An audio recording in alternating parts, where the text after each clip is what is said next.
Hello students, magnetic effect of electric current का ये video number 5 है, जिसमें हमारा टॉपिक है क्या, Maxwell right hand thumb rule. तो इस तरह के कई सारे रूल्स को हम लोग इस पूरे चैप्टर में पढ़ने वाले हैं। Maxwell right hand thumb rule, Maxwell cork screw rule, clock face rule, फिर Fleming left hand rule, Fleming right hand rule. तो कई सारे रूल्स को हम लोगों को पढ़ना है, चूँकि फिर क्या होने लगता है, कई जब एक को पढ़ते हैं तो तब तक तो ठीक होता है, जब कई सारे रूल्स को पढ़ने लगते हैं तो सारा चीज़ें मिलने लगती है।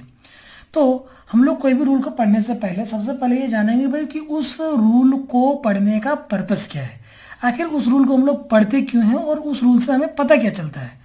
ठीक है, ये चीज़ें क्लियर रहेंगी तभी सारे के सारे रूल सेपरेटली याद भी रहेंगे। तो आज का जो हमारा टॉपिक है Maxwell right hand thumb rule. तो मैक्सवेल का राइट हैंड थंब रूल को क्यों यूज़ करते हैं, तो हम लोग जानते हैं कि यदि ये कोई करंट कैरिंग वायर है, ठीक है, यदि ये कोई वायर है, स्ट्रेट वायर है, कैसा वायर है, ये स्ट्रेट वायर है, और स्ट्रेट वायर में यदि कोई करंट फ्लो हो रहा है, यहाँ पे करंट फ्लो हो रहा है किधर की ओर, तो हम लोग देख रहे हैं यहाँ पे करंट फ्लो हो रहा है आई किधर की ओर, तो अपवर्ड डायरेक्शन में। ओब्वियसली इसका मतलब अब ये हो गया करंट कैरिंग स्ट्रेट वायर। क्या हो गया ये, this is current carrying straight wire. तो करंट कैरिंग स्ट्रेट वायर हो या लूप हो, जो भी हो, चूंकि ये करंट को कैरी कर रहा है तो ये मैग्नेट की तरह बिहेव करेगा, और जब ये मैग्नेट की तरह बिहेव करेगा तो इसका अपना एक मैग्नेटिक फील्ड होगा, और उस मैग्नेटिक फील्ड में ओब्वियसली मैग्नेटिक फील्ड लाइंस भी होगा, क्योंकि हम लोगों ने अभी अभी सिर्फ बार मैग्नेट के मैग्नेटिक फील्ड लाइंस को डिस्कस किया है। तो ओब्वियसली यदि ये करंट कैरिंग कंडक्टर है तो ये मैग्नेट की तरह बिहेव करेगा, और इस मैग्नेट के चारों बगल में एक मैग्नेटिक फील्ड होगा, और उस मैग्नेटिक फील्ड में क्या होगा, मैग्नेटिक फील्ड लाइंस भी होगा। तो अभी हम लोगों को सबसे पहले ये जानना है कि इसके कारण मैग्नेटिक फील्ड लाइन का पैटर्न कैसा होगा। इसी चीज को, इसी पैटर्न को डिसाइड करने के लिए हम लोग क्या पढ़ते हैं, Maxwell right hand thumb rule. तो सबसे पहला सवाल कि Maxwell right hand thumb rule को पढ़ते क्यों हैं, तो किसी भी स्ट्रेट कंडक्टर के कारण मैग्नेटिक फील्ड लाइंस का पैटर्न को ड्रॉ करने के लिए, पैटर्न को पता करने के लिए कि मैग्नेटिक फील्ड लाइंस का पैटर्न क्या होगा, इस चीज़ को पता करने के लिए हम लोग Maxwell right hand thumb rule को पढ़ते हैं। तो अभी हम लोग सबसे पहले जानेंगे भाई Maxwell right hand thumb rule होता क्या है। तो ये क्या है, सपोज ये स्ट्रेट कंडक्टर है, ठीक है, ये स्ट्रेट कंडक्टर है, ठीक, और इस स्ट्रेट कंडक्टर को हम लोग क्या करते हैं, ओब्वियसली अपना इस हाथ से पकड़े हुए हैं, तो ये देखिए इसको पकड़ने का अंदाज हमारा कुछ ऐसा होगा, ठीक है, जैसे कि यहाँ पे है। तो यदि if we hold the straight conductor, if we hold the straight conductor in such a way, इस तरह से होल्ड किए हुए हैं, in such a way that our thumb represent the direction of current. यदि हमारा थंब करंट का direction को रिप्रेजेंट कर रहा है, यहाँ पे देखो, यहाँ पे थंब क्या कर रहा है, करंट का डायरेक्शन को रिप्रेजेंट कर रहा है, देन द रिमेनिंग फिंगर्स, ये जो रिमेनिंग फिंगर्स है ये, इसके अलावा ये सिर्फ करंट का डायरेक्शन को बताएगा, इसके अलावा जो चार उंगलियां हैं, द रिमेनिंग फिंगर्स, ये क्या होता है, ओब्वियसली इसको हम लोगों को क्या करना पड़ता है, ऐसे करके कर्ल करना पड़ता है किसी ऑब्जेक्ट को पकड़ने के लिए। इस तरह के ऑब्जेक्ट को पकड़ने के लिए हम लोगों को इस तरह से कर्ल करना पड़ता है, तभी जाके उस ऑब्जेक्ट को इस तरह से पकड़ पाते हैं। तो यदि ये थंब करंट का डायरेक्शन को रिप्रेजेंट करता है, तो जो रिमेनिंग फिंगर्स जिस डायरेक्शन में कर्ल होता है वही मैग्नेटिक फील्ड लाइंस के पैटर्न को बताएगा। तो स्टेटमेंट क्या है, सिंपली यदि इसमें करंट का डायरेक्शन क्या है, अपवर्ड है, तो इसके कारण मैग्नेटिक फील्ड लाइंस का पैटर्न कैसा होता है, तो याद रखना है कॉन्सेंट्रिक सर्कल होता है। क्या होता है, in the form of concentric circle. अब ये हमारा Maxwell right hand thumb rule बताता है कि किस तरह से इसका डायरेक्शन क्या होगा। तो ये स्ट्रेट कंडक्टर है, स्ट्रेट कंडक्टर में देखिए, स्ट्रेट कंडक्टर को क्या कर रहे हैं हम लोग, इस तरह से पकड़े हुए करंट का डायरेक्शन में।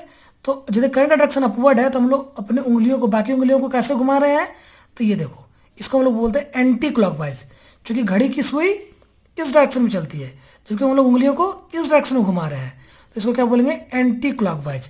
तो यदि करंट का डायरेक्शन अपवर्ड डायरेक्शन में होगा तो मैग्नेटिक फील्ड का पैटर्न कैसा होगा, तो मैग्नेटिक फील्ड का पैटर्न क्या होगा, तो ये होगा कॉन्सेंट्रिक सर्कल के फॉर्म में, और इसका डायरेक्शन क्या होगा, तो एंटी क्लॉकवाइज डायरेक्शन में।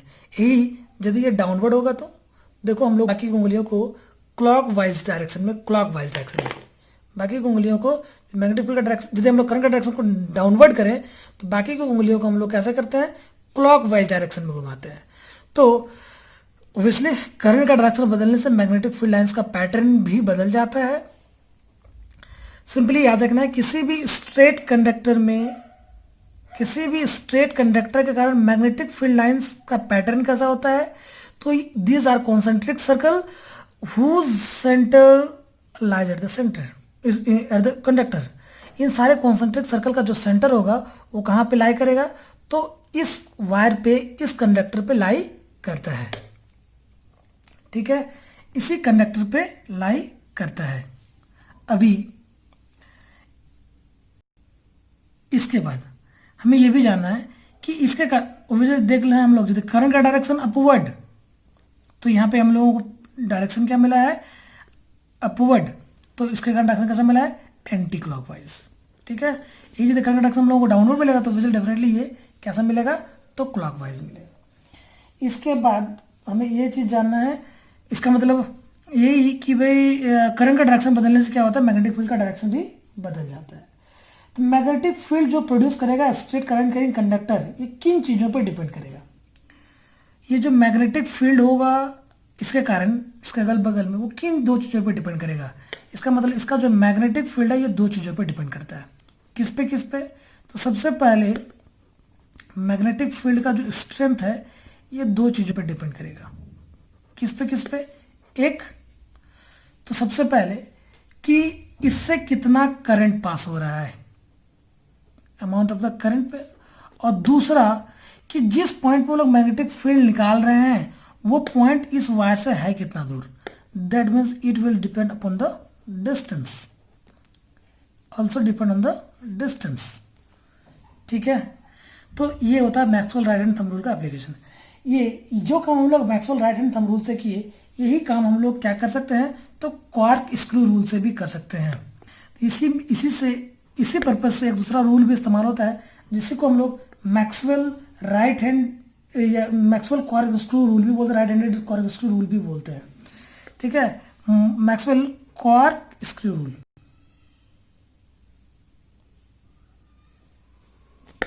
ठीक है, क्वार्क स्क्रू रूल। तो क्वार्क स्क्रू रूल का भी जो रूल है वो भी कुछ इसी तरह से है कि यदि हम लोग किसी राइट हैंडेड स्क्रू को, ठीक है, यदि हम लोग किसी राइट हैंडेड स्क्रू को, सपोज जैसे कि मान लो कि ये हमारा राइट हैंडेड स्क्रू है,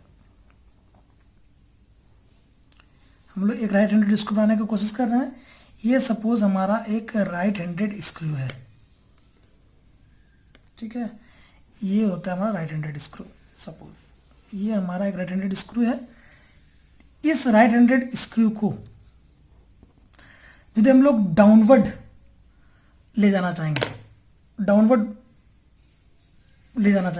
तो ऑब्वियसली हम लोगों को इसको इस डायरेक्शन में घुमाना पड़ेगा।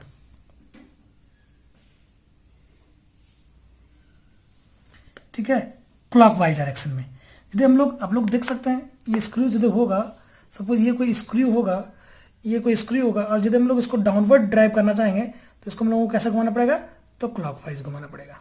ठीक है, सब जैसे कि ये है, इसको हम लोग ऊपर क्यों ले जाना चाहेंगे तो हम लोग को किधर केवल घुमाना पड़ेगा, ये ओबियसली कैसे, तभी ऊपर की ओर जाएगा। मतलब कि यदि हम लोग क्लॉकवाइज घुमाएंगे तभी ये क्या होगा, डाउनवर्ड जाएगा, और यदि एंटी क्लॉकवाइज घुमाएंगे तो ये किधर की ओर जाएगा, अपवर्ड की ओर जाएगा। तो इसका दूसरा रूल भी है कि यदि हम लोग इमेजिन करते हैं कि क्वार्क स्क्रू रूल को यदि हम लोग करंट के डायरेक्शन में डिराइव करें, तो उसको डिराइव करने के लिए, ले जाने के लिए हैंडल को जिस डायरेक्शन में घुमाना पड़ता है, इस हैंडल को जिस डायरेक्शन में घुमाना पड़ता है, वही क्या होता है, मैग्नेटिक फील्ड लाइंस का डायरेक्शन होता है। ठीक है, मैग्नेटिक फील्ड लाइंस है, मैग्नेटिक फील्ड का डायरेक्शन होता है। तो यदि हम लोगों को पता है, आप लोग देख सकते हैं अपना क्वार्क स्क्रू को, यदि हम लोग एंटी क्लॉकवाइज डायरेक्शन में घुमाते हैं तो वो ऊपर की ओर जाएगा, यदि क्लॉकवाइज डायरेक्शन में घुमाएंगे तो वो नीचे की ओर आएगा। तो ये है हमारा क्वार्क स्क्रू रूल। इसके बाद Maxwell right hand thumb rule. Maxwell का राइट हैंड थंब रूल का एक और एप्लीकेशन होता है कि यदि कोई करंट कैरिंग लूप होगा, तो उस करंट कैरिंग लूप के कारण भी मैग्नेटिक फील्ड लाइंस कैसा होगा, ये चीज को भी डिसाइड करने में मदद करता है कौन, तो मैक्सवेल का राइट हैंड थंब रूल। तो अभी हम लोग अगले वीडियो में डिस्कस करेंगे कि मैक्सवेल का राइट हैंड थंब रूल से हम लोग कैसे करंट कैरिंग लूप के कारण मैग्नेटिक फील्ड लाइंस के पैटर्न को डिसाइड करते हैं। फिर हम लोग ये भी जानेंगे कि क्लॉक फेज रूल क्या होता है, आखिर क्लॉक फेज रूल का यूज क्या है, एप्लीकेशन क्या है। Thank you.